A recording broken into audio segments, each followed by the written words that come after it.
Hey everyone, just a quick programming note. This will be our last new episode for the month of August. We're going to be taking off the next few weeks for an end of summer break. Digging for Kryptonite will be back with all new episodes right at the top of September, including coverage of My Adventures with Superman Season 3, a celebration of Superman the Animated Series on its 30th anniversary, the return of Superman Group editor Paul Kaminsky, this time to answer your questions, and a lot more. So make sure you come back for all new episodes of Digging for Kryptonite at the beginning of September. In the meantime, as always, I'll take the opportunity to encourage you to catch up on any episodes you might have missed, to check out our new Batman show, Lighting the Bat Signal, a Batman fan journey, and to explore the exclusive content over on my Patreon. Most recently, we covered the first Wonder Woman run by writer Greg Rucka, and we have a spoiler review of Spider-Man Brand New Day. So I hope that you'll check that out. More than anything, I hope you have a wonderful rest of the summer. Thank you as always for tuning in, and I hope you enjoy our episode on Superman Grounded. This podcast is an affiliate of BCW Supplies. The next time you need to restock on comic book bags, boards, boxes, and more, be sure to use promo code FSP to save 10% on your order. That's FSP for Flat Squirrel Productions. It helps support the show too. Thank you.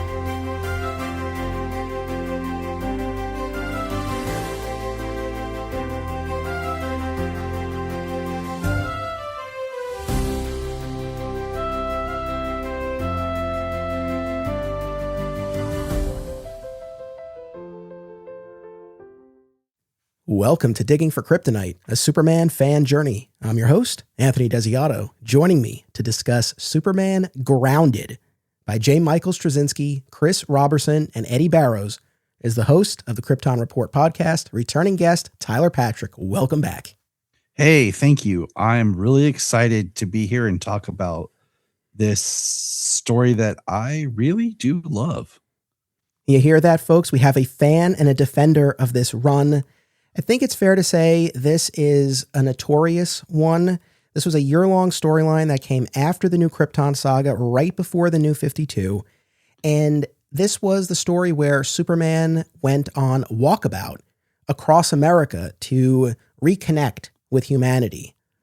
And I think it's notorious for the concept, the execution, and the fact that Straczynski departed less than midway through and was replaced by Chris Robertson, who worked off of a very bare bones outline to finish out the rest of the story. So that's sort of the place within which this falls. Did you read this as it was coming out? No, I found it later because when this came out, we had moved to Athens and the comic book store had closed. So from this moment till about at least the first 6 months into the New 52, I didn't get anything new. I just got what I could from the library.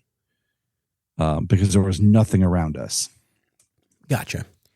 So there's a lot to unpack here as far as the story itself, as well as the publishing side. Now, this story came up, I guess, fairly recently on the podcast when I had Sterling Gates here. We were talking about his Supergirl run during... Great episode. Thanks. Yeah, he gave a fantastic interview, and we were talking about his Supergirl run and the New Krypton saga generally.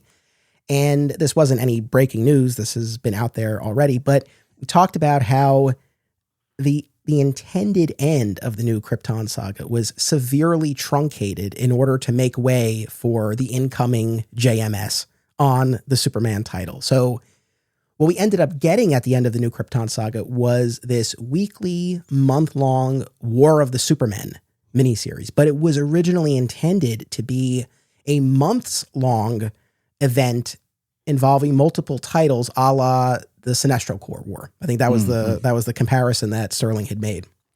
But because it was such a big deal for Straczynski to be coming on board, not just the Superman title, but also Wonder Woman, they quickly brought New Krypton to an end in order to make way. So there's that bit of business. And then, like we're saying, the fact that Straczynski ended up departing after only writing less than a handful of issues. I mean, that's the wild part about this. We'll get into it, but just as far as the framework of it, there was, I think, a 12-page prologue story in Superman 700. That was sort of the epilogue to the New Krypton saga, and it included this prologue for Grounded. So we had that. And then Straczynski wrote issues 701, 702, 703. 704 was a fill-in, an interlude issue by G. Willow Wilson. Then he wrote 705, and then 706 was also an interlude fill-in by Wilson. So he only wrote essentially 4.5 issues of this entire thing. A lot to say on the Straczynski front. Let me start by asking you this. At the time, especially, maybe it's changed since then, I don't know, but at the time, what was your relationship with Straczynski's work? Were you a fan? Were you not? Like, what did you think about him coming on board? I thought of him as a TV writer. Like, I know he had worked on a lot of cartoons and stuff in the 80s, which I won't tell you certain ones, but you would be very surprised to go back. She-Ra, Princess of Power. And then, of course, Babylon 5. And so seeing his name in comics, I was like, oh, okay, TV writer. And by the time I read this, I had bought this the same time I had bought Earth 1, I think. I think that sounds about right. It was all around the same, because I was just buying graphic trades and stuff. Because I remember reading the Earth 1 Superman that he wrote, the first volume. Okay, so you hadn't necessarily followed his Spider-Man, Thor, Rising Stars, like any of that? Nope. Okay.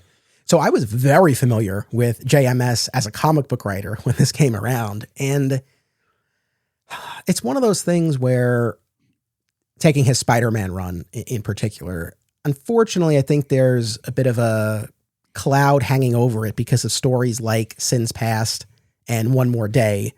And obviously there was a lot of tension between him and Joe Quesada with that final Spider-Man story. And then he had his name taken off. It was a whole thing, but nevertheless, they're part of his run. And I do feel like that cloud sort of hangs over it. But at the same time, I can think back to being a young Spider-Man reader when he first came on board that title. And not to disrespect the Howard Mackie run that preceded it, but man, was it a shot in the arm. I mean, that was a really special time to be reading Spider-Man. And I think that was my introduction to his work. And then I would go back and delve into Rising Stars and Squadron Supreme when he did that Max title at Marvel. So I was familiar with his work. I never really got into his Thor, so I don't really have an opinion one way or the other. However, by the time he came on board Superman here in 2010, I guess my opinion on him had soured a bit, to be honest, in terms of how that Spider-Man run had gone. And there were just various projects. In fact, Squadron Supreme and Rising Stars are a couple of them where there were severe delays. The 12 was another Marvel project that he had done that was severely plagued by delays. So I don't know how stoked I was necessarily, but it was still intriguing to have him coming over to DC. He also did the last leg of the Brave and the Bold series that Mark Waid had launched. I don't know if you ever read any of that, the Waid issues or the Straczynski issues, but he did the last chunk of those towards the end. Okay, I would need to go read those. It's perfectly fine. So yeah, he comes on board to do this story about Superman walking the Earth in the aftermath of the New Krypton saga. So we'll talk more about the publishing side and the change in writers and all of that. But as far as the story itself, I want to toss you the ball because I think it's more than fair to say that this is not a particularly well-regarded story. I put the call out to our patrons, and I also shared in our Facebook group that we were doing this. And there were at least a couple of people who kind of spoke up for it, but they were easily the minority here. But I know, like you said in the beginning, that you are a fan of this. And I guess my question for you, I know just from our conversations over the years that issue 705, where Superman intervenes to protect the abused child, that issue, I know that's one that really resonates. Yes. I want to hear more about that from you. I guess my question is it that one issue is so resonant that it sort of elevates the story as a whole? Or is it that, no, you truly enjoy Grounded kind of from start to finish, and that just happens to be a highlight. Like, I'm curious the role that one issue plays in your overall view of Grounded. So I read this in trade. And I think that's very important to point out because I have not seen a collection of the whole series yet. I always see it in part 1 and part 2. And I say that part 1 is really good. I think that's where my love is for this story. It comes apart in part 2.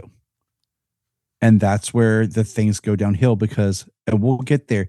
There's a story in part 2 that I really think is in the weirdest place possible because it feels like the beats that should have kicked off the whole thing.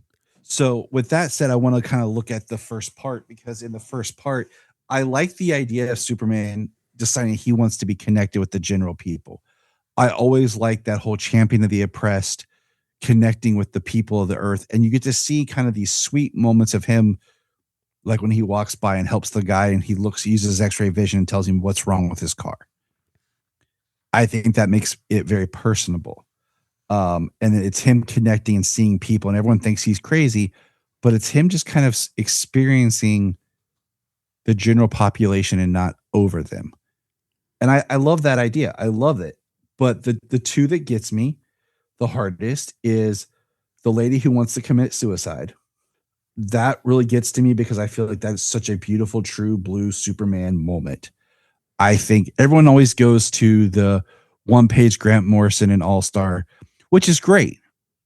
But this has such a harder resonance because he sits there and he talks with the lady and she wants to jump. And the whole part where he tells her, it's not my decision.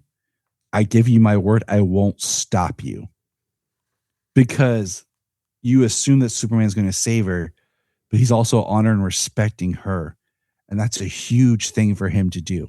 And I think it shows so much more at a speech that he gives when he talks to her about his friend and about the idea of if you truly believe, you're not going to have one more good day. And I've paraphrased that and I've used that with Come On My Case Kids.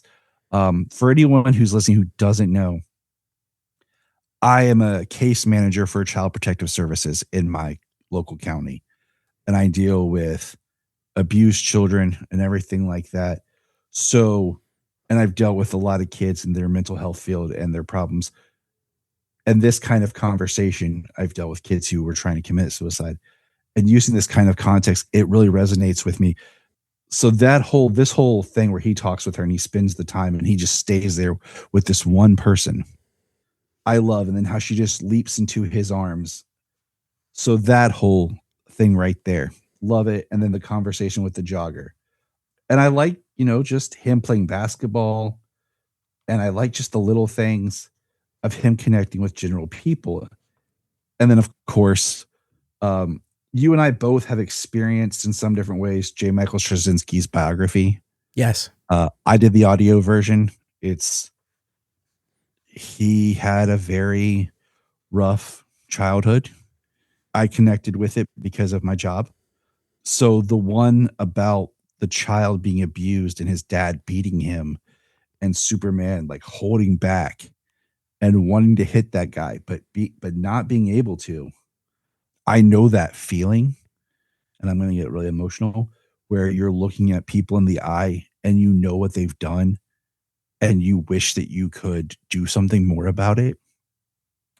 But I love that speech where he's like, you call this number and I'll be listening. And if I don't hear from you, I'll be back. And I think that's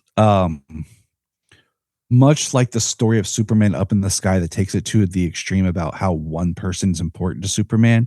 I think these are instances where he's interacting with an individual one-on-one and he shows that people are important. Yes, he can save a whole mass, but what does it mean when he dials in for one person? Those two are the ones that really resonate with me the hardest. I do, like I said, the story, but I really love the first half if I'm looking at it in trade. So the second half, I could just jettison that and be okay. Okay. But the first half is where my heart is. Okay.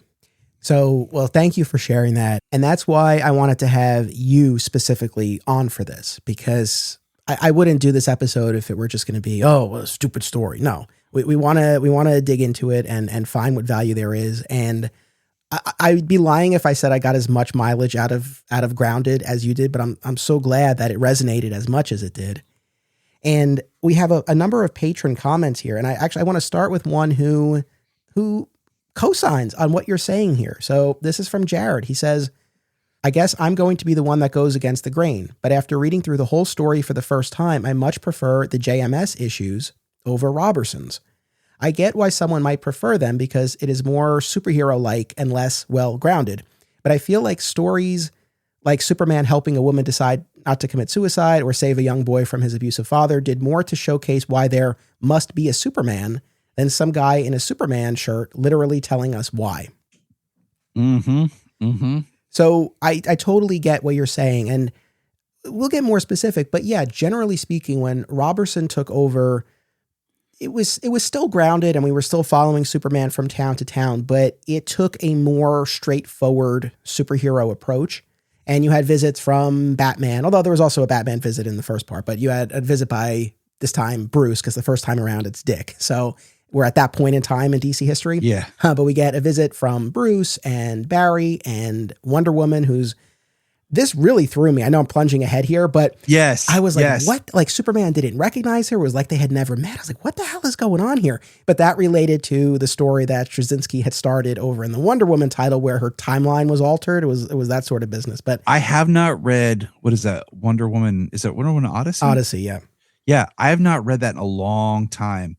And so when she showed up, and that threw me. And that, to me, that's part of the problem is when you do those things like that kind of take the story you're telling on a different path, because now I have to go know what's going on over here. Yeah. So as far as like what happened here behind the scenes, why did Grounded get bifurcated the way that it did? So at about the midway point, although barely, but about the midway point, it was announced that Straczynski was going to step back from scripting the remaining issues to instead focus on volumes 2 and 3 of the Superman Earth 1 trilogy of original graphic novels. And I went back, I found archives of interviews he did at the time where, yes, apparently the way he relates it, DC was so hot on Earth 1, they wanted to fast track the next editions, and it wasn't feasible for him to do both. So something had to give. Now, I know in more recent years, he has divulged severe vision-related health issues that had been plaguing him for a while. I don't know to what extent that played a role in this, or if it was simply that he had to focus on the Earth 1 graphic novels. I don't know. But in any event, that's why he ended up not writing the entire thing, though you wouldn't know it from looking at the covers of those collected editions, because man, is his name just big and bold and centered right at the top of that. Well, yeah, of course. That's your selling point. Well, I noticed in the first couple of Robertson issues, I believe it's Robertson and not Roberson. I found multiple interviews and he was more often than not introduced as Chris Robertson, co-creator of iZombie, by the way. But I noticed in the first couple of Robertson issues, JMS was credited with the plot and Robertson was credited with the script. But then for the remaining issues, it was just Straczynski and Robertson writers. So they kept his name on there. Now, you might say, well, depending on what level of plot or outline JMS left behind, that's perfectly appropriate. So I found an interview that Chris Robertson did, an exit interview in August 2011, where he talked about the behind the scenes of all of this. And this is what he said.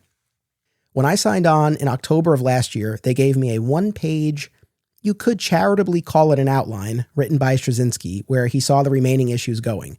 I think it was drafted at a point where he assumed he'd be writing them. So this is what he's given DC Editorial to draft solicitation copy. Apparently, at some point after that, before Superman Earth 1 has come out, Straczynski decides that the monthly books don't matter anymore because he knows there's a relaunch coming, so he can comfortably quit and let somebody else finish the story for him. When given this 1-page outline, it was with the context that here's where we were going to go, use of it what you want and do your own stuff, and basically the only things I was beholden to were to have Superman go to each of 8 towns and 8 cities in each of the issues. Superman is walking from east to west, And in issue 708, Wonder Woman shows up, and in 709, the Flash shows up. Beyond that, everything you see on the page is mine. So, as far as the story, and I guess I haven't really given too much of my opinion yet about how I feel about this story. I'll also say this is, believe it or not, the first time that I've read Grounded in full. Years ago now, we did an episode on the Earth One trilogy, and I also read Straczynski's harrowing autobiography, Becoming Superman, at that time. And I read, I think, a few issues of Grounded, but this was the first time that I read it in full. It was kind of hanging over me all of these years. I knew I had to get to it. And what I'll say is that it certainly wasn't a slog to read. It wasn't a brisk read, but it wasn't a slog either. It was readable enough. And I didn't find it as offensive as I think other fans did. I do also recognize, building off of what you were saying, we had the benefit of reading it kind of all in one package, more or less, years later in a little bit of a vacuum. I could understand if people were reading this as it was coming out, that this could be a little bit of a tougher pill to swallow. But reading it this way, all these years later, I'm glad that I read it. I think that there was truly a viable concept at play here of a post-New Krypton Superman who has recently lost his adoptive father, Jonathan Kent, because once again, to place this in the context of when it originally came out, this is the post-Infinite Crisis landscape. We had the Brainiac storyline in Action Comics by Jeff Johns and Gary Frank, which ends, spoiler alert, with Superman rescuing and restoring Kandor, regaining this piece of his Kryptonian heritage while Jonathan Kent suffers a fatal heart attack. So he loses a huge connection to his humanity as he gains this connection to his homeworld. But then over the course of the New Krypton saga, we see the tensions mounting between Earth and New Krypton, culminating in this war that rages across both planets, essentially, and that ultimately results in the destruction of New Krypton and the death of the vast majority of these Kryptonians. So he's now lost his homeworld in a way that's much more present and direct and visceral than what he lived through as an infant the first time around. So the idea that this is a guy who is struggling to come to terms with his loss and is looking to reconnect with his adoptive world, I think there's value in that. I think where I hit a bit of a wall here is that I think it kind of got muddled in terms of what his exact goals were. And I also felt like the characterization was off severely in numerous respects, especially in those early issues. And we do get to a point, it's actually in one of the JMS issues, I think where Dick Grayson as Batman confronts him. And I think it's there where Dick is like, you're having an emotional breakdown. And then later in the Robertson issues, they really hammer it home, like he's suffering depression. Mm-hmm. And so maybe that's how we can square some of this. But I just feel like in terms of what Superman's exact goals were and the ways he went about them, I found it really hard to kind of reconcile.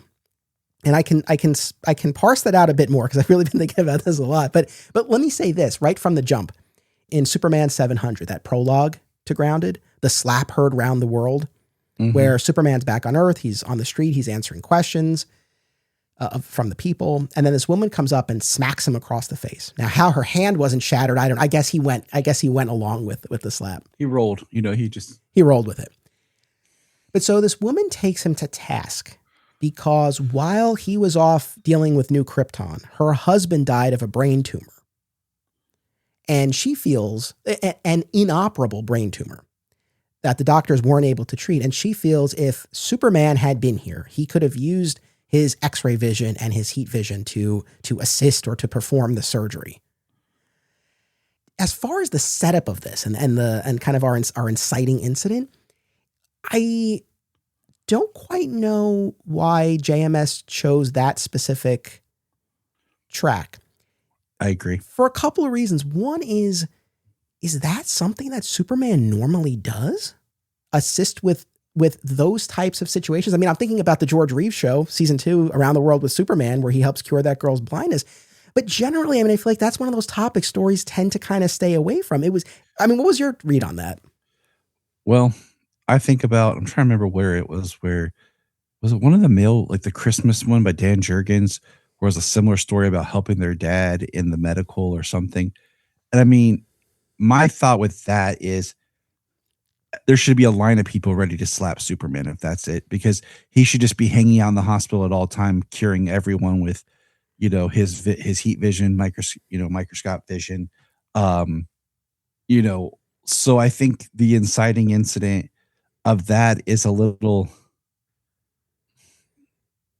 I mean, who am I to, go against J. Michael here? But I do feel it's a little weak. I mean, maybe if it had been a character that had been set up before, that was like a Superman fan that he had interacted with, was kind of a friend, someone he, like maybe that worked at the Daily Planet or something, where maybe he would interact and he would be there for that person. But it's pretty clear that that guy probably would have died too from the brain, even if Superman wasn't on New Krypton.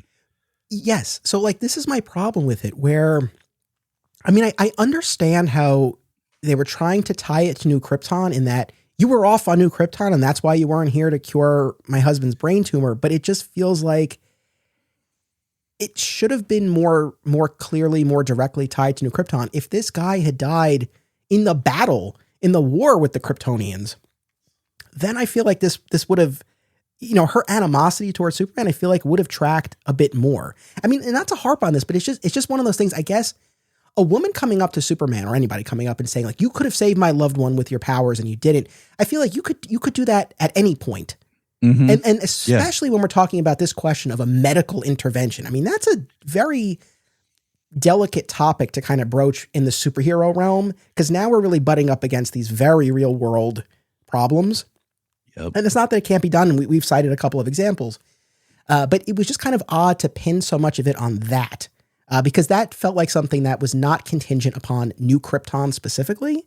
The other thing is, and this ties into what I'm saying about like what exactly his goals were.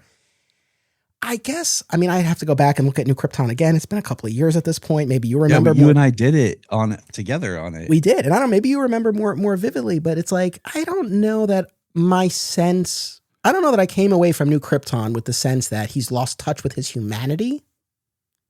The loss is one thing, the loss of Jonathan and the loss of New Krypton, that, of course. But this whole idea that he's kind of lost touch with Earth, I don't know. I didn't really get that from New Krypton. Okay. What I could see, or what I could, work here in my brain is, you could have opened the story with him just kind of floating in space, seeing where New Krypton was, and then kind of coming down, doing something heroic, but then kind of getting feedback from the people about, you abandoned us like this. We believed in you. And it's more of him realizing it. I mean, it's touched on this, but he has to win back people to see that he is for them. So he decides to kind of lower himself to their level, to touch back with them and just see the people, just that distance he created by being on New Krypton. He's getting back in touch with his Earth side, because, and maybe it could be something where it is, he wants to, he has trauma now from losing his home planet. One thing that we talked about a lot with Supergirl was that she was older. She lost her world. She lost her world kind of twice, depending on which storyline you're going with. And he lost it as an infant, a world he never knew. One of the things is, I like the idea that you go from this grandiose space battle war of Kryptonian sci-fi, and the next thing is you bring it back to just a guy walking across Earth. And I think if you read those back to back and you read this in a trade, it works. But I could see if you were picking this up as your monthly book, you might be upset because there's no big action. There's no big, it's these small moments. And maybe this story should have just been a 6-issue arc and just let it be after that, and then do some small story. And I'm also thinking more recently here is that they were, instead of rushing New Krypton, they had to get this out. What if they had started this before New Krypton had ended? Kind of like when Bendis came along and he did that little Man of Steel short mini series to kick off his run. What if this had been kind of something like that, like a 6-issue special, J. Michael that's kind of parallel, because how many comics do we read that like this storyline's still going on, but these events are taking place after it or before it, instead of rushing the new Krypton end, let it play out. Do the J. Michael books as like this mini series that we got to wrap up. Yeah. I mean, and that's what Sterling Gates advocated for. I think then, and certainly now, he's like, it should have just been a mini series. I mean, that's the thing. It's very frustrating. Clearly, I'm a fan of the new Krypton saga. We've talked about it. We'll probably talk about it again when all the Omnis are eventually out. But knowing the impact that Grounded had on the planned ending of New Krypton really breaks my heart. So there's that. But yes, I think a miniseries would have been a better place for this Grounded storyline. I also think back, I'm sure you recall those prestige format one-shots that we would get in the 90s, especially something like Superman the Odyssey, which actually Robertson mentions or references in one of his issues.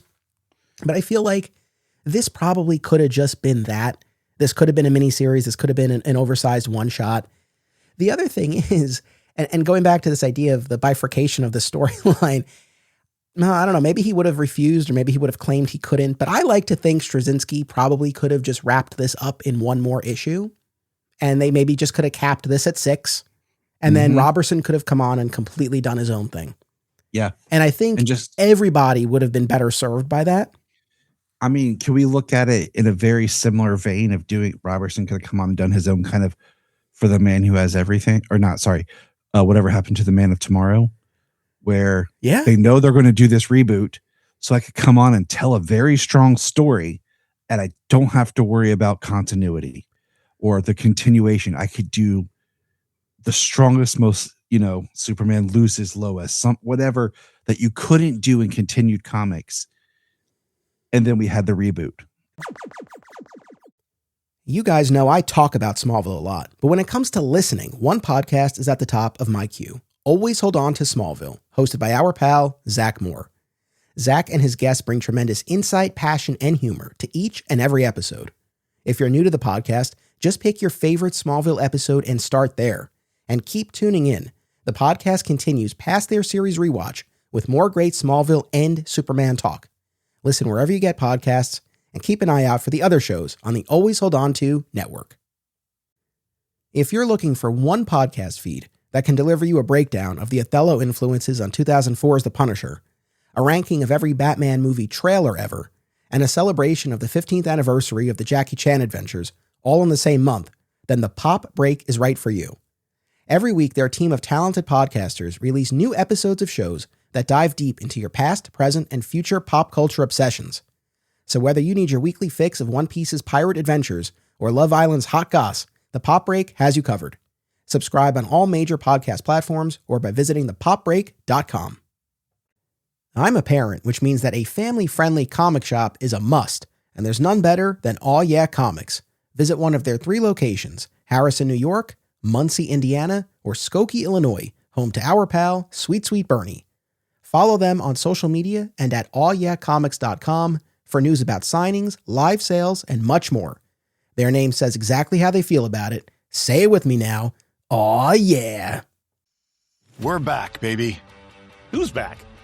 The Legion of Superheroes is back. It's taken a while, but DC's oldest super team is back. Everything's different, but everything's the same. Does that make sense? Kinda. It's going to take a lot of work to bring fans up to speed and let them know all about the Legion. That's what the Long Live the Legion podcast is for. Every episode, we break down the characters, the stories, and the different versions of the team. So whether this is your first time reading the Legion, or you've been reading them for a while, check out the Long Live the Legion podcast, hosted by us, Jim and Jay. We'll help you get to know the team a little bit better.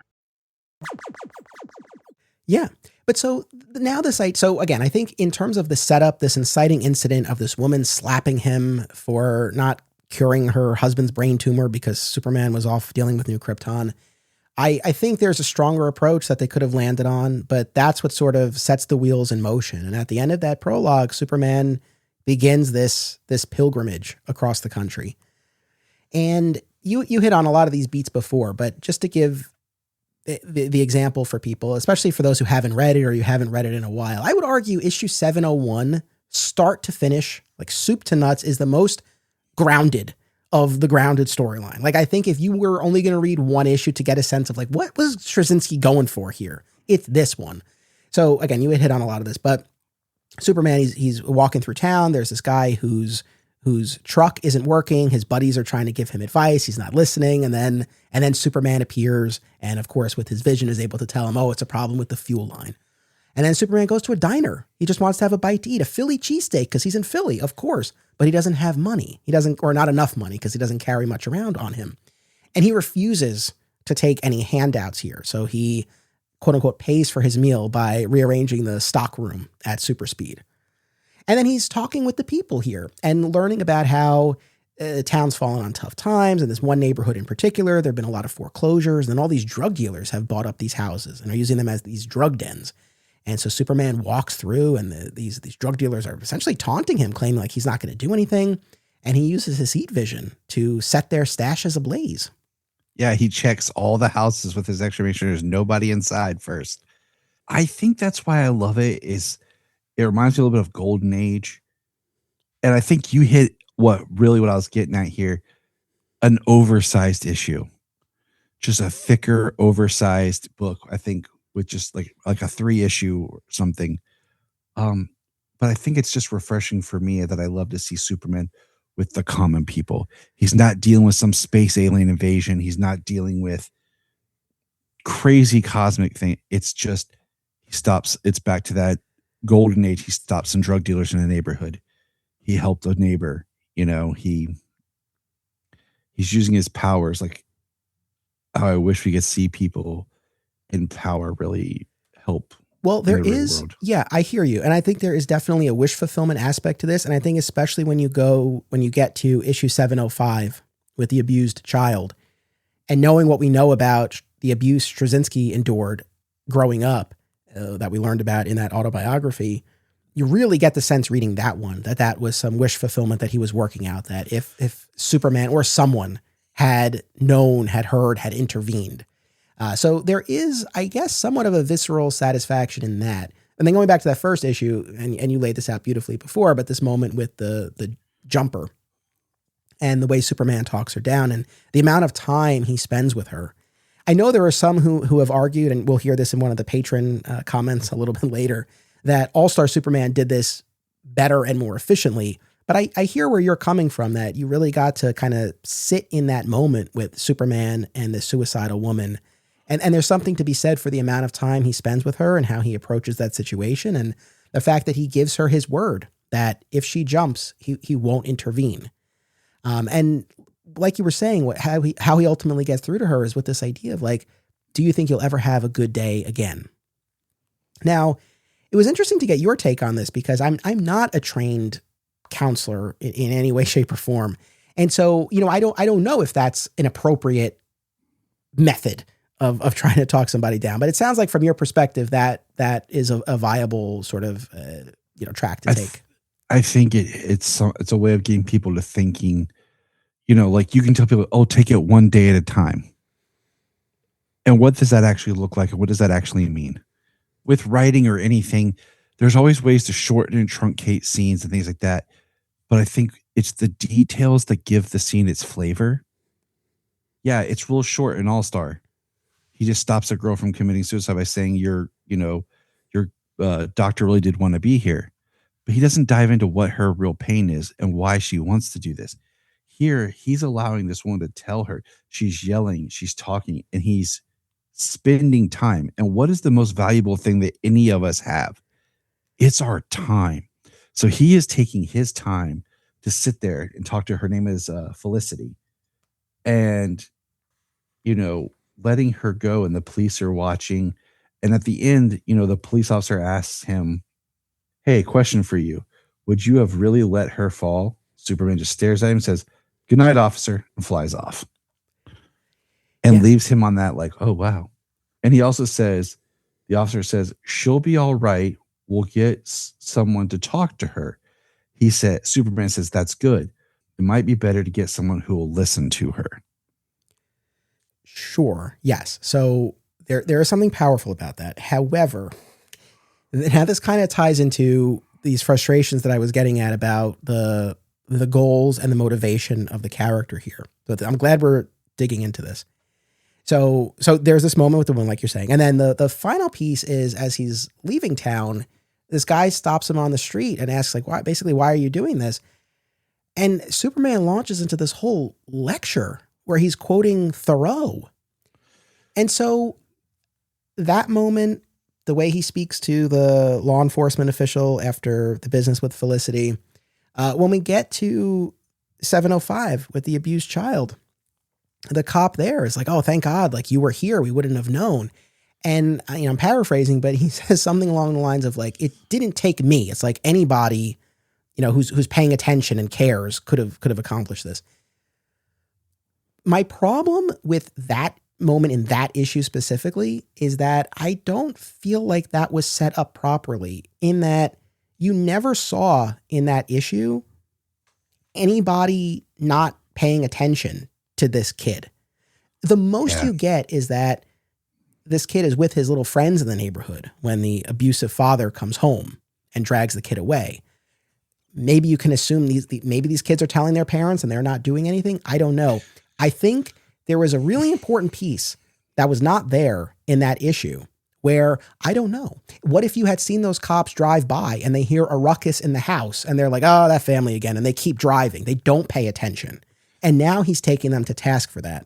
But him taking them to task like in a vacuum, like I feel like there was something fundamentally missing there in the setup. I agree with you. I do. I also like what he says, because time and time again do I hear, I didn't want to get involved. I didn't want to say anything. I didn't want to get in the middle. And I do want to say this, that every state and even county works a little bit different in their child welfare programs. I've experienced that having to work with other counties in my own state. But the whole of noticing things like and not saying anything is so negative. And I think that's what Straczynski was trying to say.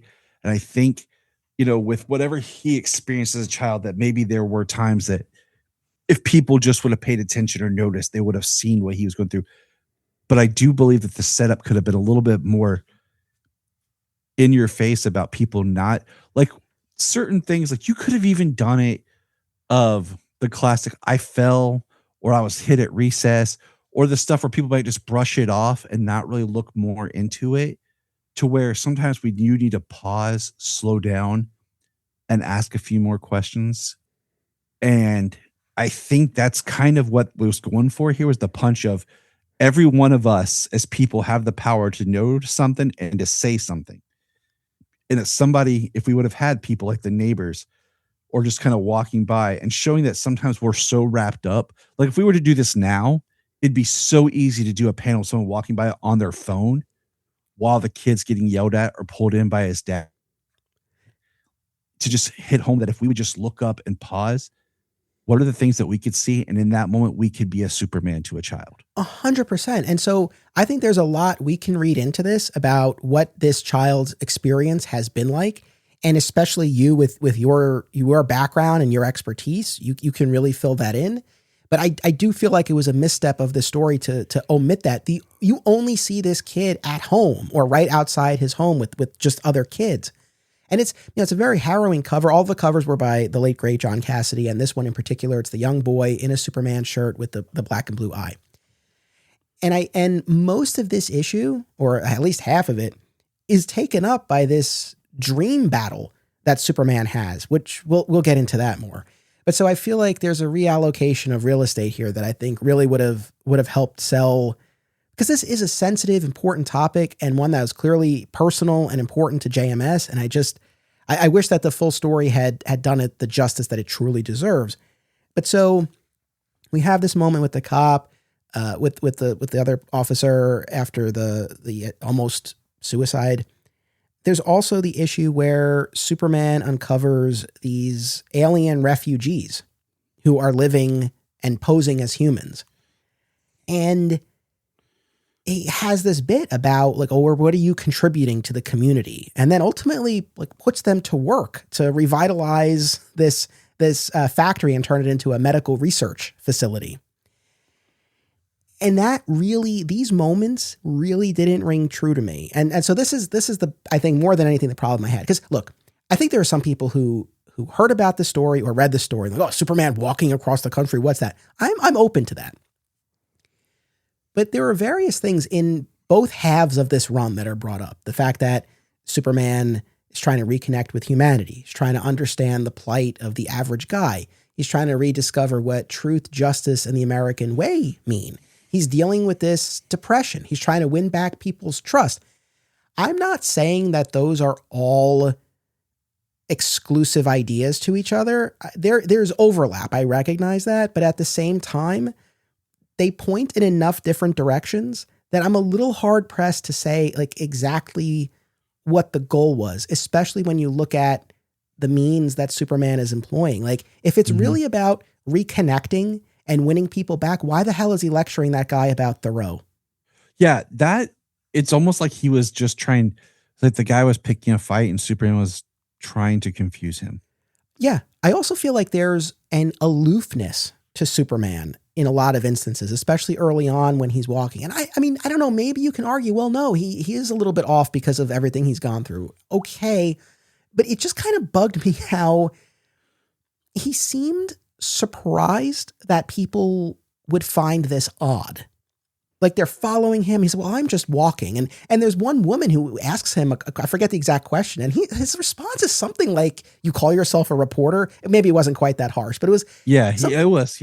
But it was something along those lines. And it's like, why is this such a shock to you that people would find it odd for you to be walking town to town like this? I mean, it's odd because if you or I had the power of flight, would we ever walk again?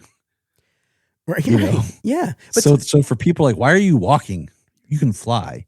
Right. So it's just like, if it's about really trying to understand people or win people's trust back, yes, the moments that he spends with Felicity, of course. You mentioned this before, the basketball game, right? He joins this pickup basketball game because he sees that there's this kid who's being left out and ridiculed for not being a good player. And so Superman plays, and essentially he lets the kid steal from him. And then everyone else wants the kid on their team.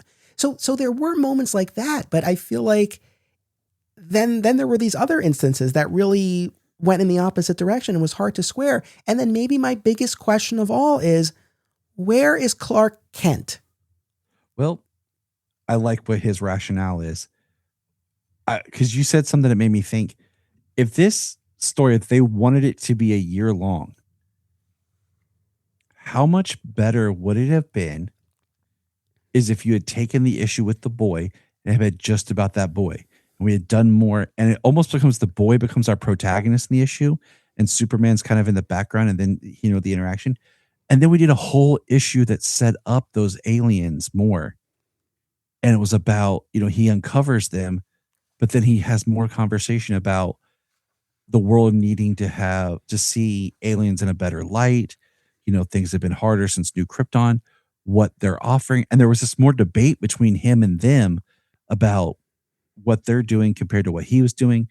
And there would have been all about them. And then the aliens look around the community and see how it's failing.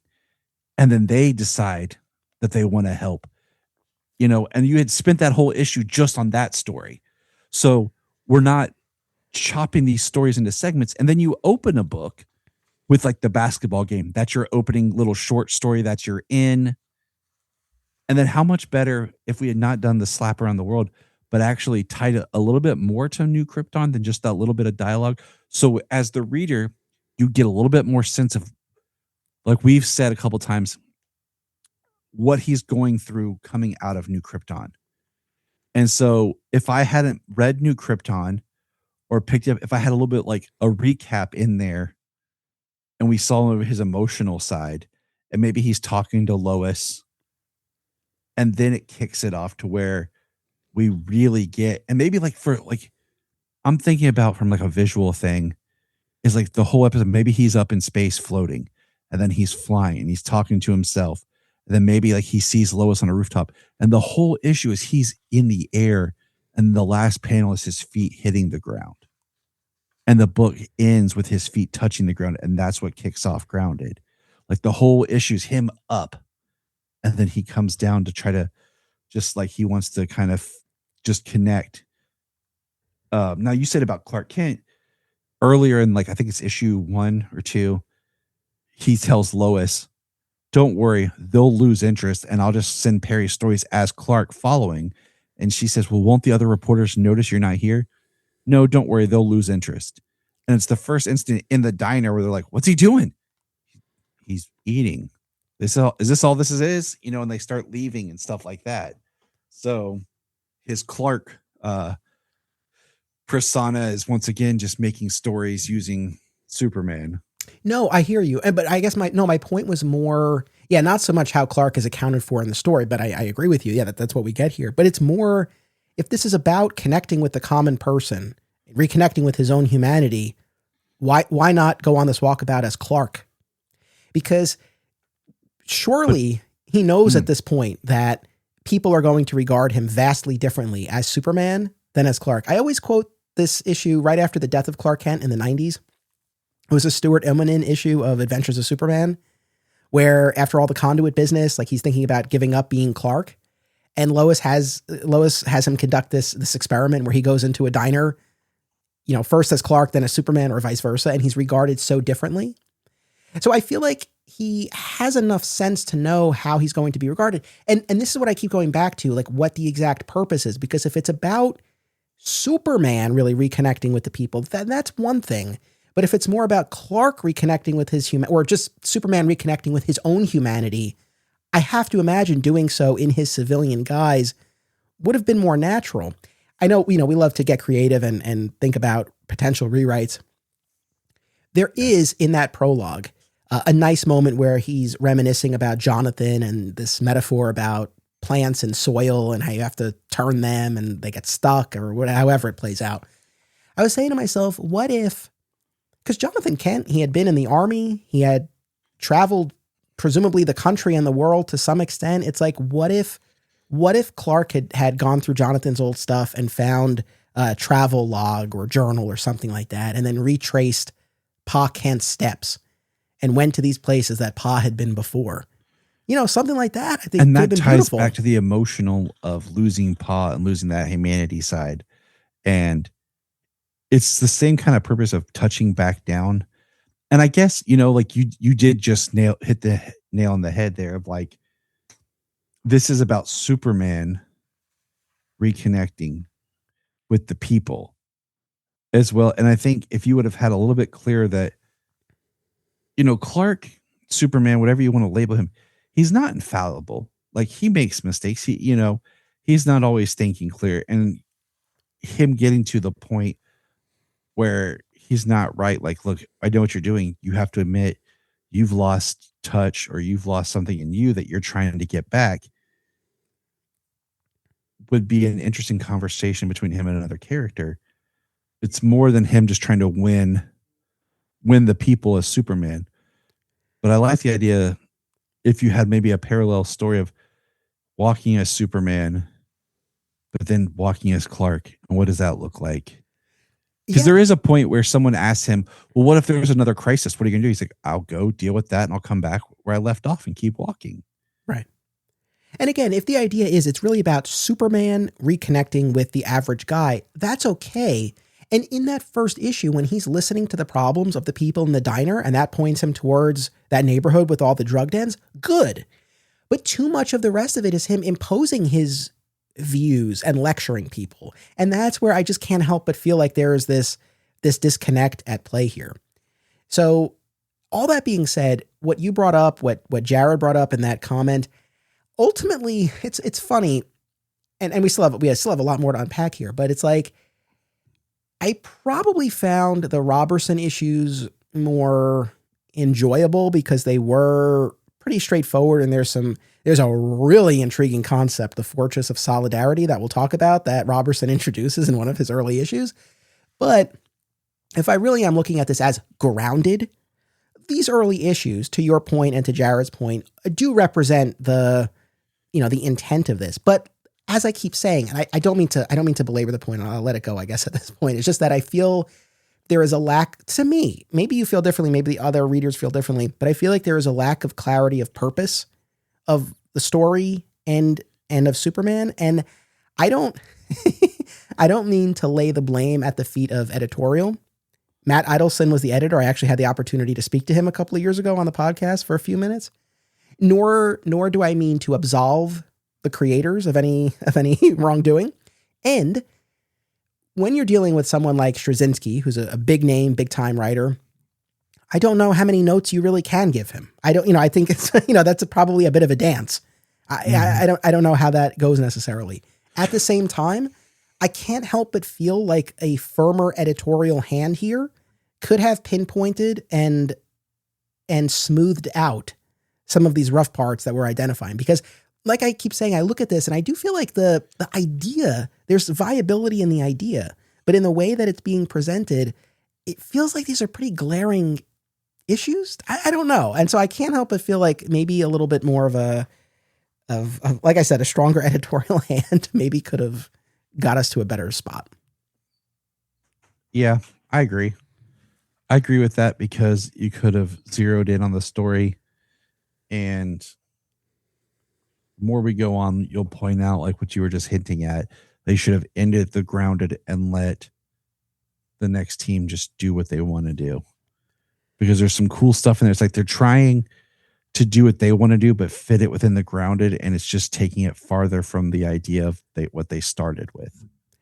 Yeah. Now, we've hit on a lot from the proper JMS issues, but there's one key piece we have not fleshed out yet for the audience here, and it's this business about Lisa Jennings, the school teacher who gets a hold of this Kryptonian debris that has fallen from New Krypton. A couple of students find it and they bring it to her, and she holds it up and she's looking at it as Superman is walking by, and it has this effect on her.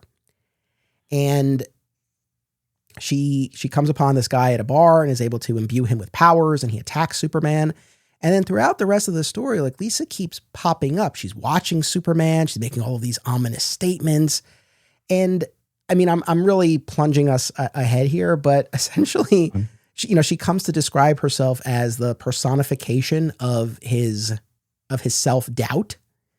And what we find is that Kryptonian fragment was essentially an interrogation device that can extract memories and feelings from one person and implant them in another. And so she's a human, right? It was never meant for human use. And so she was essentially infected, I guess, with what Superman was feeling, and this twisted her up and gave her these powers. She ends up having a happy ending that we'll talk about. But so that's the other, if there's any sort of, other than this existential crisis that Superman is going through, the emotional side of it, if there's anything else sort of plot-wise that ties this together, is this business about Lisa Jennings as this personification of his doubt who keeps popping up and kind of shadowing him throughout. And I would wonder if that was something that was suggested to do, so that there is kind of this way of tying it together in some sort of arcing villain, or we'll just say antagonist in these stories, so that there's not like one shot type feel. There is something connecting it, because,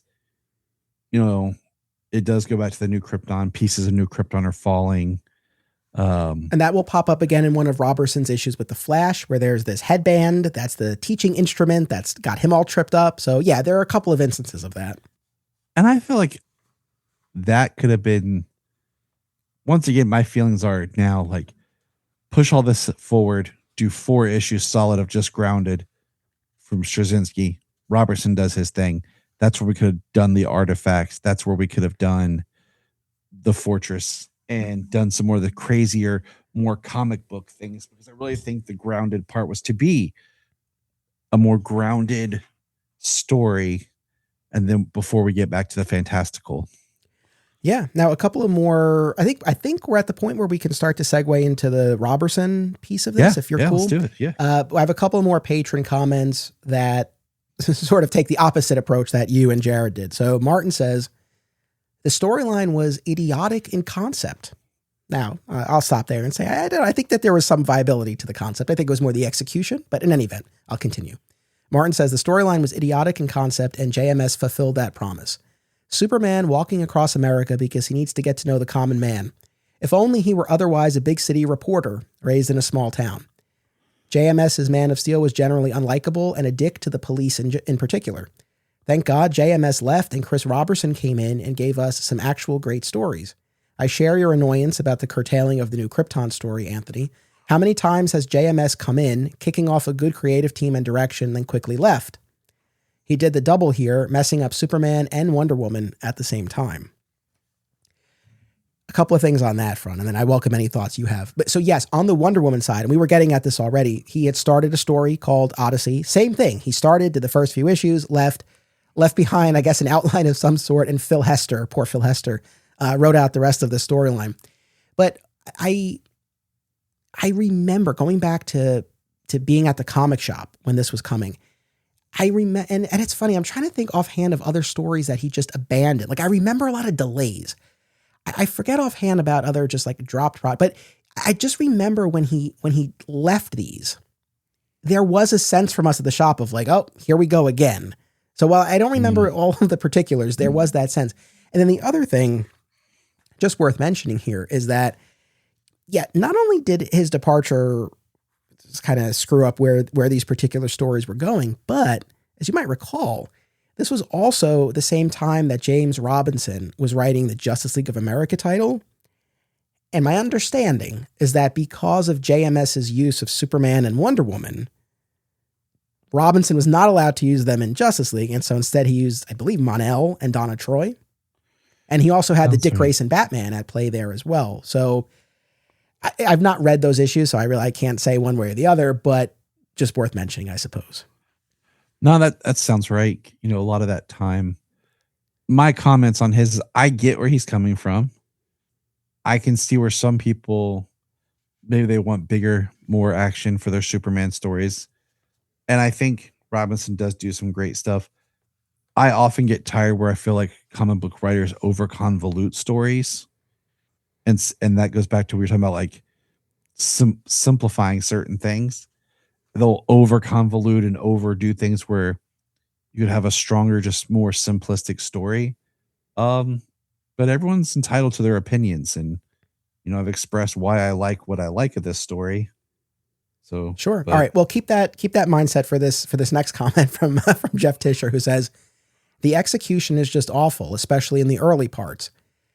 Okay, now I know you're going to disagree with this, Tyler, but he says that 6-page beat with Superman and the Jumper in 701, All-Star Superman did that whole scene far more effectively and beautifully in 5 panels.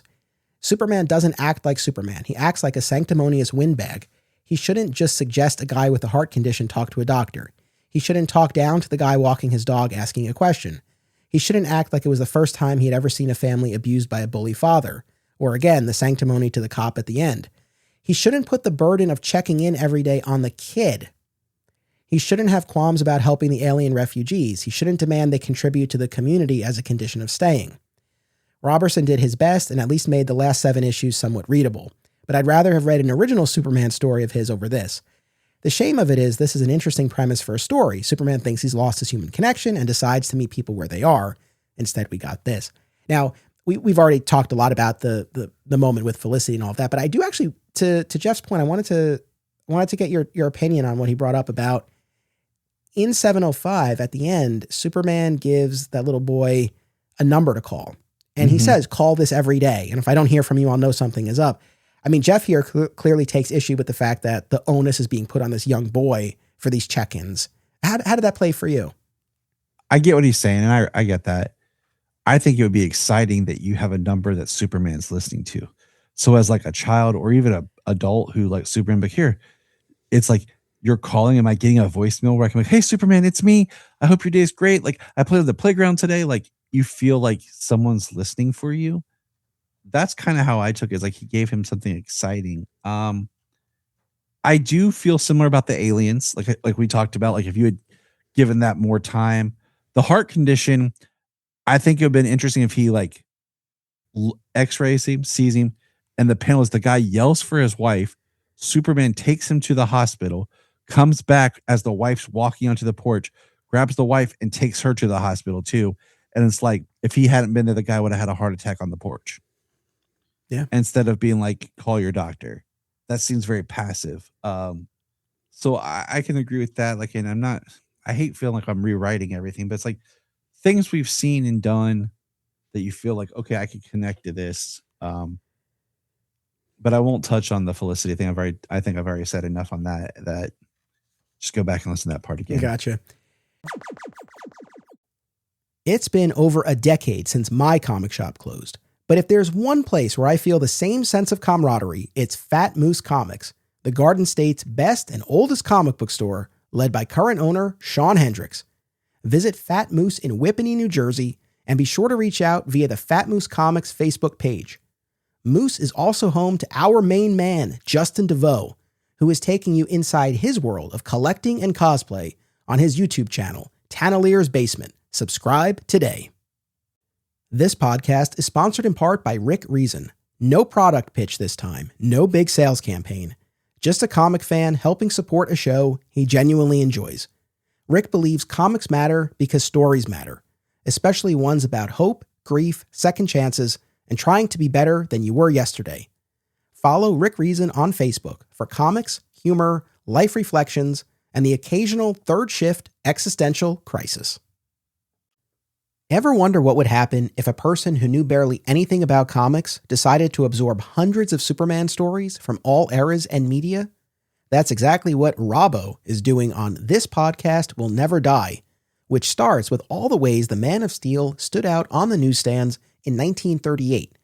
Listen and subscribe to This Podcast Will Never Die, and you'll never look at Superman's trunks the same way again. We love digging into epic comic book runs, but what about the art of the single issue?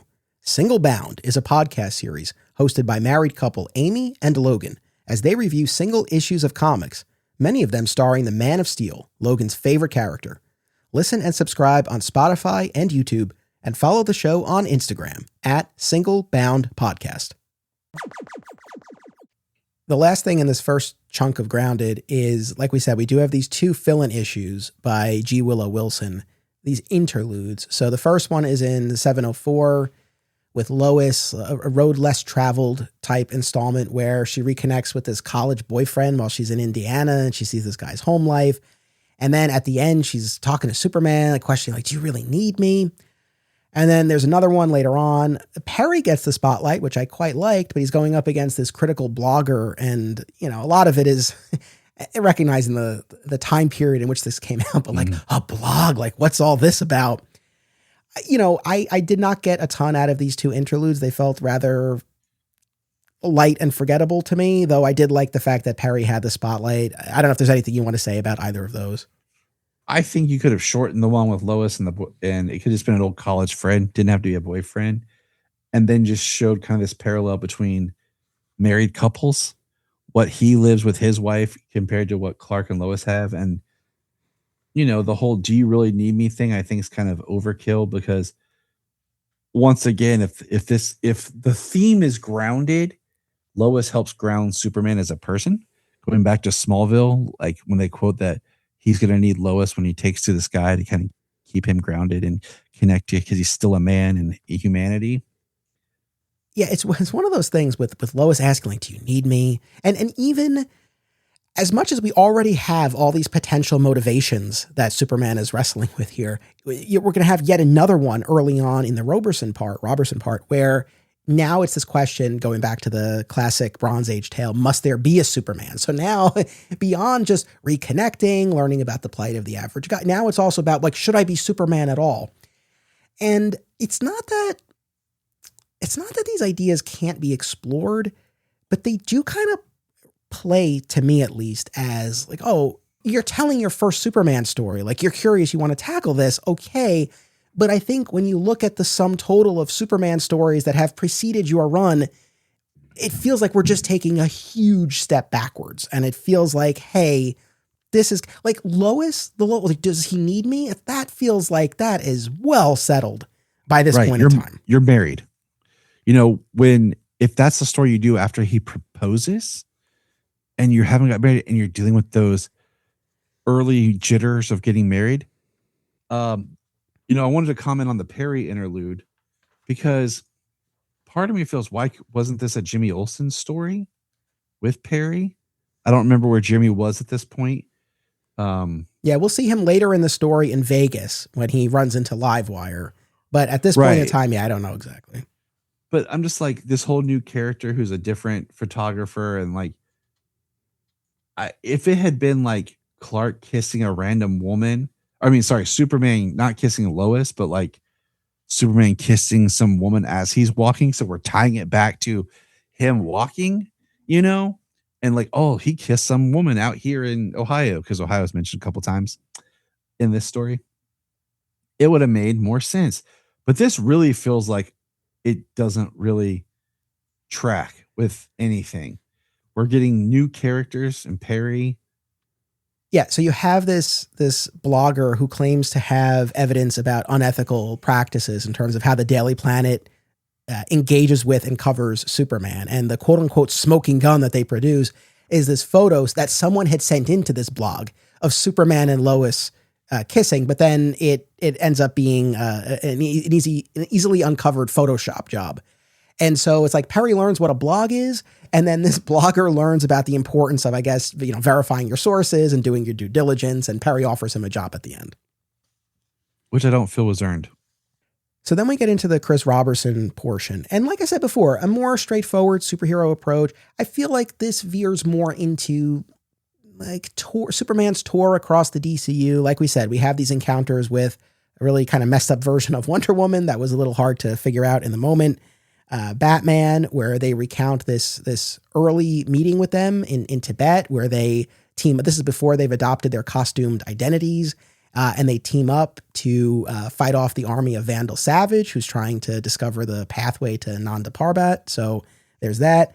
There's this business with the Flash, where, like I was alluding to earlier, he's gotten a hold of this Kryptonian teaching device that's feeding him all of this Kryptonian history, and so he's building these Kryptonian structures at super speed and costuming the people around him, but all in an attempt and reciting these Kryptonian passages, but all in an attempt to sort of flag Superman, get his attention and get Superman to intervene. So overall, I would say that's kind of or at least that's to me what feels like the main thrust of this. There's the Livewire issue in Vegas where her powers are out of whack and she's acting out of character because she had been on a path towards redemption at that point. Mm-hmm. And then she was holding the city ransom for all of the money in Vegas. And Superman's able to get things under control by placing her in his electric blue containment suit. Yeah, I thought that was a great callback. He goes to the fortress, grabs it, comes back. And then I also thought it was kind of funny because we're post Infinite Crisis. And I'm like, oh, so that's still canon? Like, that didn't get changed. Infinite Crisis stuff that still happened. Yeah, there you go.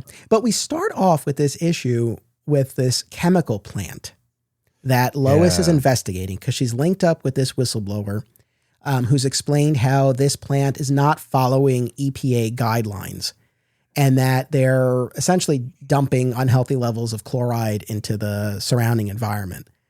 And Lois is planning to write this expose, but when Superman arrives, the people who run the plant and work at the plant make this plea of like sharing the financial realities and struggles of this plant and the impact that it has on the town. It employs most of the people in the town. And those of them who work there, who work at the plant and live in the town, are willing to kind of live with this potential risk because the risk of the plant shutting down in their eyes would be worse.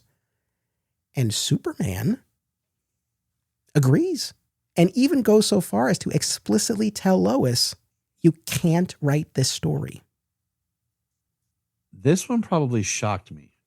Not because of the way they draw Lois in her weird outfit, but him saying that. And if we juxtapose that with where he got the aliens in the other place to open this, new medical research place, you can't tell me he couldn't go get some alien tech, clean this up, and find a way to better this plant. Yeah. I mean, that's a good point. I wasn't even thinking that necessarily, but yeah, there's that. Now, in one of those interviews that I came across, Robertson talked about this because I'm sure there was a fair amount of blowback when this issue came out, I would imagine, for Superman's choice and his treatment of Lois and him. It's one of those things as you're reading it. I mean, I was infuriated on Lois's behalf because it's one thing for Superman to be like, look, I'm not going to tear this plant apart, but let the process take its course, write your article, see what happens, right? That's one thing. But for him to actively say like, no, you can't write this really did not sit right. But I guess in fairness, Robertson talked about this in an interview, and it seems like his intention was for Superman to make the wrong choice here. And this kind of spoke to this upended emotional state that he is in and this depressive state that he's working his way through. And by the time we get to the end of the story, he is apologetic to Lois, and she reveals, I wrote the story all along, right? Like I wasn't going to let you stop me. My commitment is to the truth. So, I mean, it has a happy enough payoff, but yeah, in the moment, I will admit, I felt like we were on very shaky ground as Robertson got going here with this first issue. I was like, oh God. My question to you, if you look at that panel though, where he tells her in the background's the Jeep, and when you see who's in the Jeep, or it's not a Jeep, it's like a mini coupe. Do you think it's supposed to represent that she's in any way influencing Superman? If she's supposed to be like this, absorbing his emotion and feeding off, is that pulling, is that affecting him in any way? Because that was, that Lisa is there doing that? Yeah. Okay. So that's a good question. I don't have a good answer. I think maybe there's that going, because here's the weird thing about the Lisa Jennings business. This woman who came into contact with this Kryptonian artifact and now has become the embodiment of Superman's doubt. And she was the one who was responsible for that dreamscape battle that he had in one of the earlier issues. So there's a bit of, I feel, retconning that Robertson does here in the second part in a couple of instances. For example, in JMS's prologue in Superman 700, he has this conversation with Barry. He's like, when you're crisscrossing the globe at super speed, what do you see? And Barry's like, it's a blur. That's one of the things that seemingly influences Superman to slow down and walk. Mm-hmm. Then when they reconnect in 709 in the Robertson tenure, Superman brings that up again. And Barry's like, oh, I was kidding when I said that. I see everything. My senses and mind work at super speed. I see it all. I was just kidding when I said it was a blur. So I was like, okay. And then the other instance that comes to mind is in one of the JMS issues. It's actually 705 with our abused child here. I hate to keep using that descriptor, but that's the one that we're talking about here. Issue 705. There, Superman is approached by these people in a park, and there's a woman and they're essentially talking about the danger he brings. And one woman in particular says, "You are a gun." She equates him to a gun. That's the threat level that he represents. Then, when we get towards the very end of the story during the Robertson tenure, and we have Superman and Lisa Jennings really kind of having it out here, we find out that she was influencing his perception of what people were saying at certain points. And we go right back to that woman in the park, and we see that, I mean, assuming I read and interpreted this correctly, that woman was originally saying, you are our hero. But what Superman heard was, you are a gun. Mm-hmm. So I don't know. I mean, I don't know if this woman was influencing Superman specifically in this moment with Lois at the plant. I don't think so, but I don't know. But there was some interesting retconning. What makes you that was feel going better? on. What makes you feel better, that he decided not to, or that he was being influenced and it wasn't his choice? I mean, I'm really okay with the idea that he was just really dealing with this depressive state, and that's why he was acting out of character with Lois. I'm okay. Now, I know I've been, I guess fairly on the negative side, including or especially with these Robertson issues, but arguably all those Robertson issues are worth it for this Fortress of Solidarity business. Also, this is where I wish it was like they ended the Grounded and Robertson was just doing his own thing. Because that's where I feel like he's now trying to do his own thing within that Grounded, and they're not working. They're not gelling together. Yeah, so he plays on this idea that Morrison and Quitely had introduced an all-star Superman of the Superman Squad. These supermen from across time and realities who have banded together.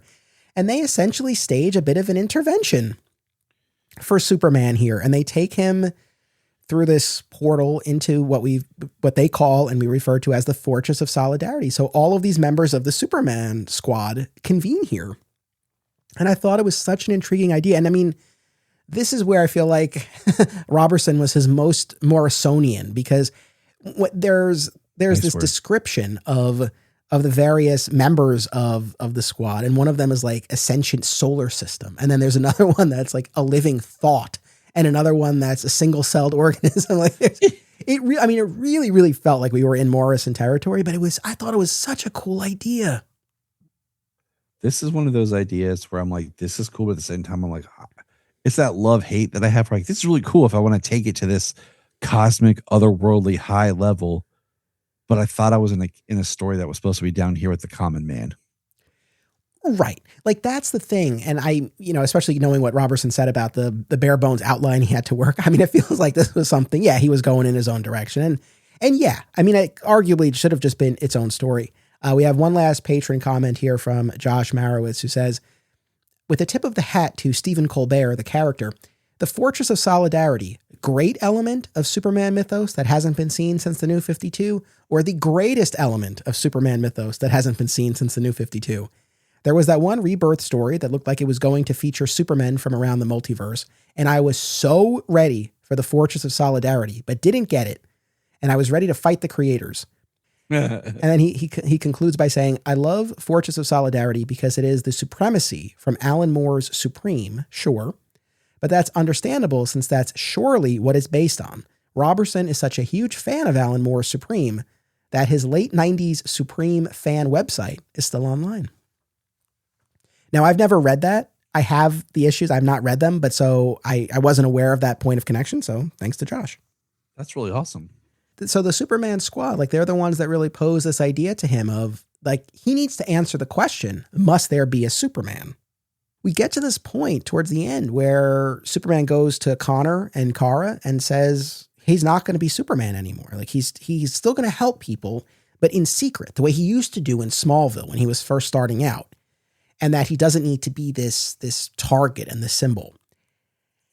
And then we get this whole sequence, and this is what Jared, our patron, was getting at earlier. And I wholeheartedly agree with him. This issue did not play for me at all. This is the penultimate issue, 713, where Clark is at like a Starbucks, basically, and he's writing this article about whether or not there should be a Superman. And this Superman fan basically comes up, recognizes Clark, knows his reporting, sees this story, and is like, what? Like, you understand, you should understand Superman better than this. And then he just takes Clark on this walk and just asks all these people these various questions about Superman's existence and role, and everyone's pretty high on Superman. And it just felt like such an inelegant, ham-fisted way of Clark learning this lesson. If that's the issue, like I was saying, I can't stand. I don't like.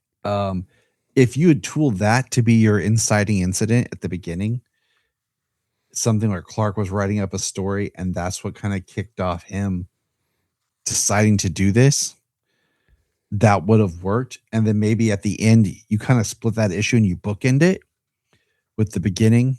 He starts there and starts about it. He's asking himself these questions and this guy says some things. And then he comes back to that guy at the end as Superman. Yes. And said something to him like, I heard you were pulling for me, from Clark. Thank you. I appreciate this. Like that could have worked for me, but it very much felt like these are the things that he should have been dealing with from the beginning, not this far into the story, not late, not should there be no, like that's something you maybe ask after you feel like, okay, did I betray Earth by going to New Krypton and leaving them? Earth was my home. Did I like the questions he could have been dealing with, not after all this, like, hey. Now, I guess the last two major things, I think, we get to the climax of the story. What ultimately gets Superman back in costume is that Lisa Jennings takes Lois hostage, and Clark dons the costume once again, and he's able to pull Lisa into the still zone through one of those portals provided by the Superman squad. And this is now where we get the explanation about what the fragment did to Lisa and all of that. And essentially, Superman is able to win by shattering the fragment, by overpowering it with thoughts of hope instead of doubt. Sure. Okay. Sure. So that takes care of that bit of business. And then what we find out at the very end is that Lisa Jennings now embarks on this new path. She's still imbued with those powers, but now her mind is cleared and she's been filled with this hope. And she becomes the Superwoman who is part of the Superman squad who intervened. right? So we have a Which nice, is awesome. we have a nice moment there.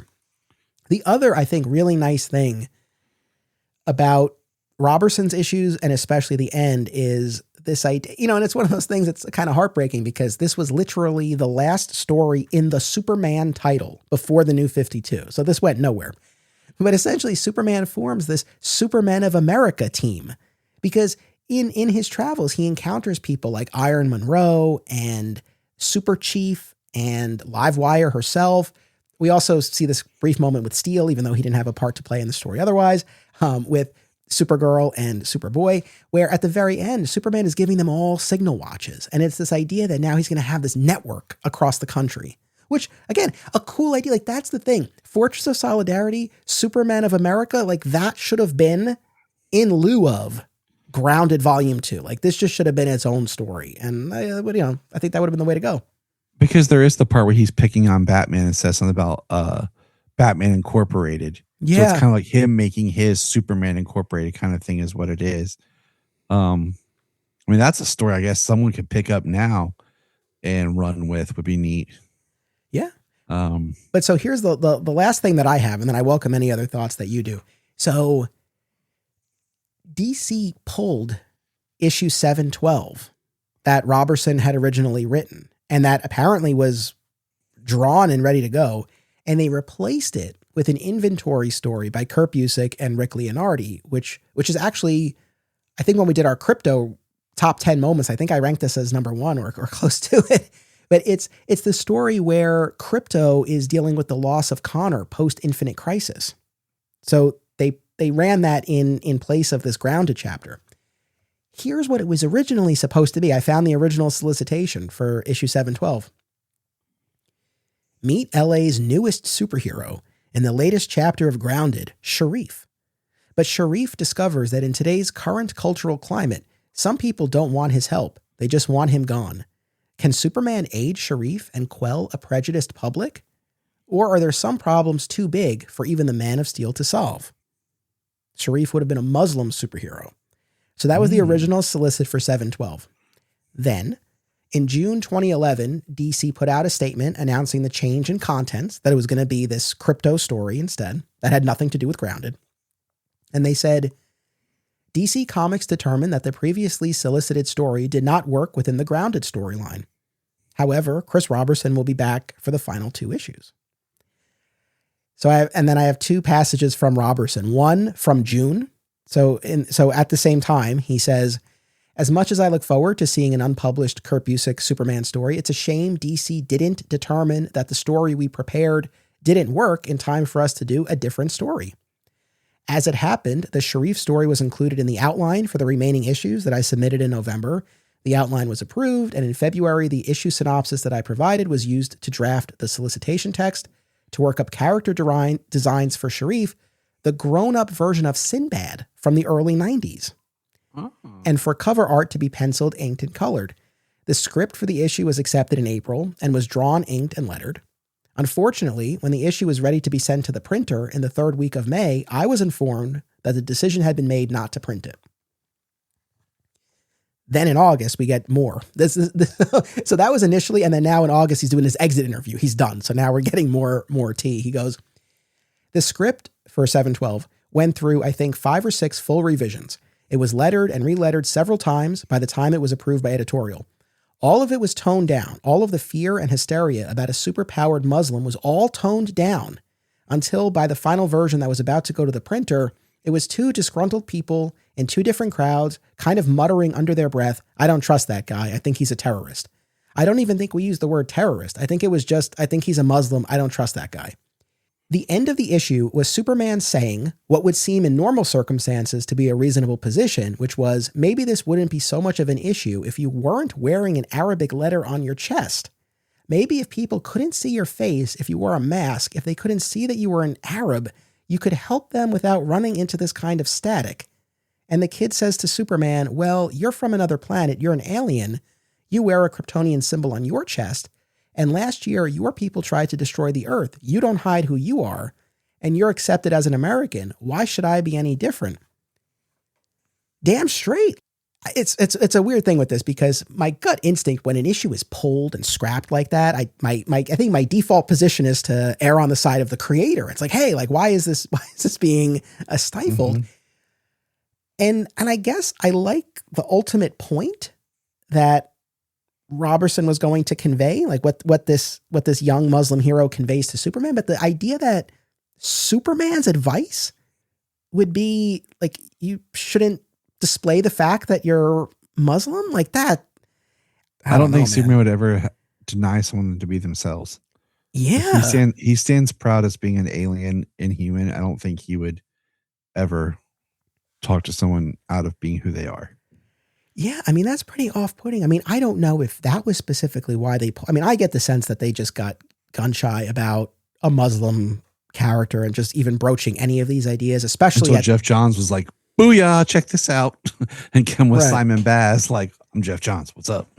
But yeah, I mean, I don't know what went on behind the scenes, but that's a very odd bit of business. But I wanted to mention it because that is a further piece of this grounded puzzle. And it's like even the writer who was like stepping in to finish this off ran into this issue. So I don't know, man. This was a tough one.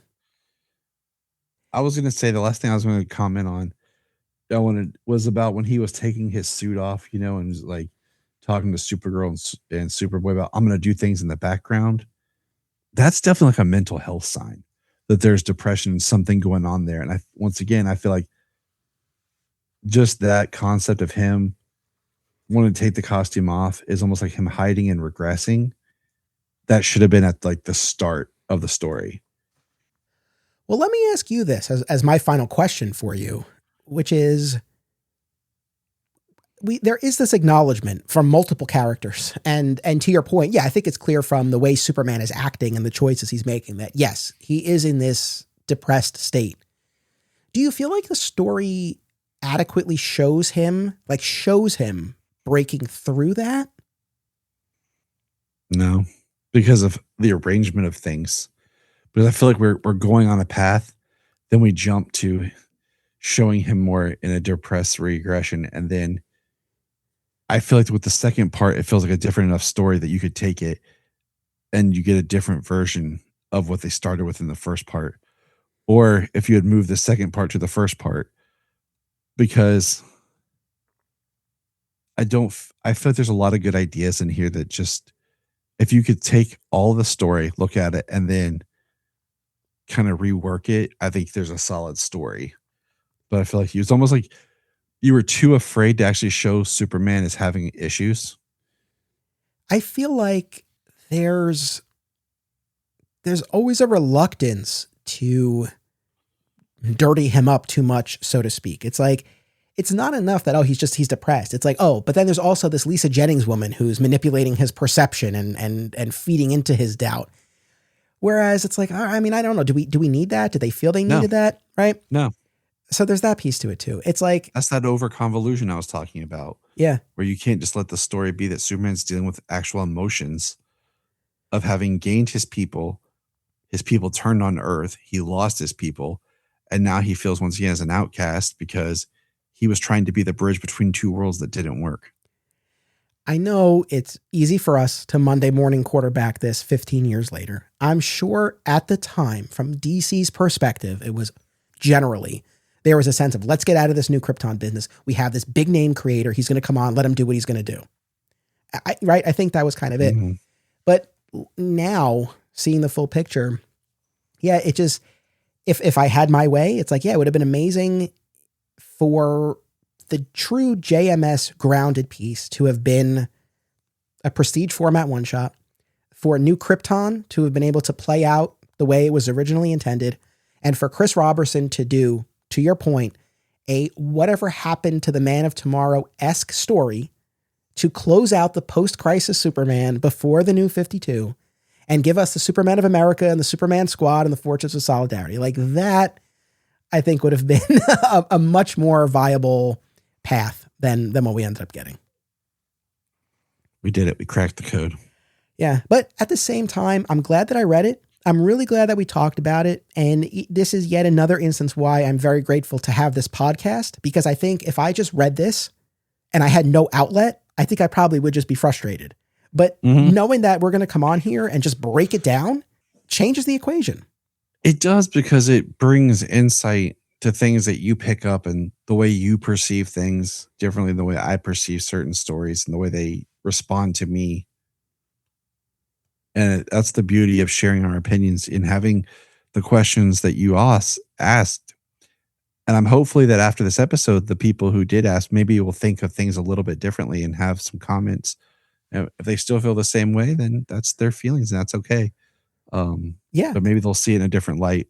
And that's why, this is going back years now where you and I had said like, well, I'll do Grounded at some point and you'll come on and we'll talk. And it took a while to get here, but I'm glad we did this. I'm glad it was you. And I appreciate everything you shared about those moments that really resonated with you. And I think that's important because I think it can be easy for people to look at this story, whether they've read it or not, and kind of just cast it aside or say it's stupid or say whatever. But there are moments that really mean something to people, like you talked about. And so maybe people listening to this who have never read the story, maybe they'll just read those couple of issues. But I hope that they do. I don't know if I could go so far as to say, like, guys, like you gotta read both of those volumes, read the whole thing. I don't know. Maybe our discussion is sufficient. But for anyone who is so moved and you're curious to check it out, go for it. Or at a minimum, I think, read those couple of issues that Tyler really spoke about so beautifully, because they might conjure an emotional response from you as well. So yeah, I thank you very much. As always, I always love when we can team up. What do you want to share with folks about the Krypton Report? People will hear this right at the top of August. Well, I just want to say, check out Krypton Report on all of your favorite social media platforms.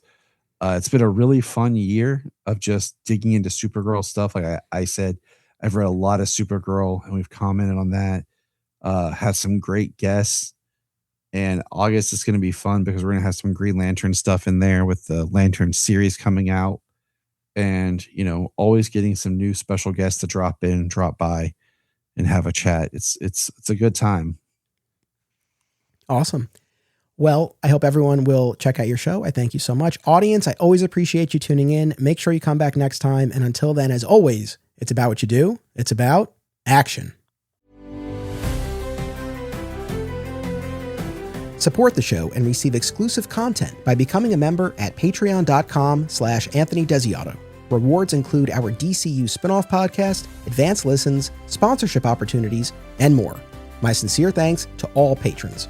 Please rate and review the podcast via your platform of choice, subscribe so that you never miss an episode, and continue the conversation by joining us on social media. By popular demand, Digging for Kryptonite merch is available at our TeePublic store. Visit the link in the show notes to get your DFK shirts, hats, mugs, and more. Flat Squirrel Podcast is also home to Lighting the Bat Signal, a Batman fan journey, which applies the signature Digging for Kryptonite approach to the Dark Knight, as well as another exciting episode in the Adventures of Superman, now in its final year covering the classic George Reeves series. Subscribe today. Digging for Kryptonite is a Flat Squirrel production. Key art by Isaiah Simmons and theme music by Dan Pritchard.